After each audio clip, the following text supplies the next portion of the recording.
name is Nico. I'll be reading my frog essay.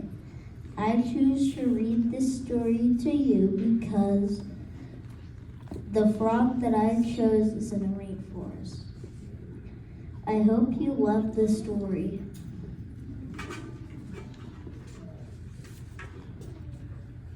Did you know that tomato frogs aren't tomatoes? They just look like red tomatoes. They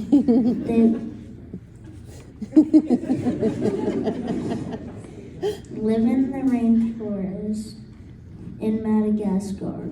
They eat insects, larvae, and worms. The tomato frog has special adaptations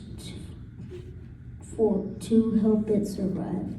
Some are behavioral adaptations and some are physical adaptations. It puffs up 75% so that it can't get swallowed from predators. The tomato frog is toxic to kill predators.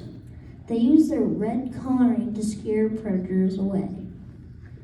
The tomato frog has many predators, but it has many physical and behavioral adaptations. That's the end. Good job, buddy!